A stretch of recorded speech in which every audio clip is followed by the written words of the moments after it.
E devo dire un'opera la più importante a livello nazionale che parte, perché stiamo parlando di un'opera che sfiora i 900 milioni, principalmente 870 milioni di euro. È lungo poco più di 25 chilometri, ma prevede la ricostruzione di 9 ponti, 3 cavalcavia, 12 sottopassi, 50 attraversamenti idraulici e 2 vincoli autostradali. È l'ultimo tratto della terza corsia dell'autostrada A4 Venezia-Trieste, quello compreso tra San Donà e Portogruaro, per il quale i lavori partiranno nel 2026 per una durata di 5 anni e mezzo. Oggi la firma a Trieste del contratto per l'affidamento dei lavori aggiudicati al Consorzio Stabile Teria.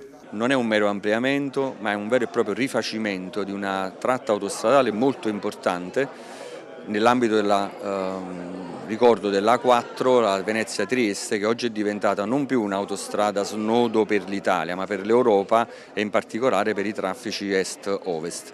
Con questo importante passaggio iniziamo il completamento della terza corsia. Vicino al miliardo di euro il quadro economico per questo ultimo lotto di lavori che completerà tra il 2030 e il 2031 tutto il tratto a 3 corsie della A4 tra Quarto d'Altino e Palmanova per un totale di 83 chilometri. Come per gli altri lotti non si tratta di un semplice ampliamento, l'autostrada sarà interamente demolita e ricostruita. Andrà oltretutto ad agire su un tratto particolarmente delicato che quindi deve vedere un'opera infrastrutturale che seppur la chiamiamo un allargamento in realtà è una nuova autostrada, perché le opere previste di fatto costruiscono un nuovo pezzo importante di autostrada.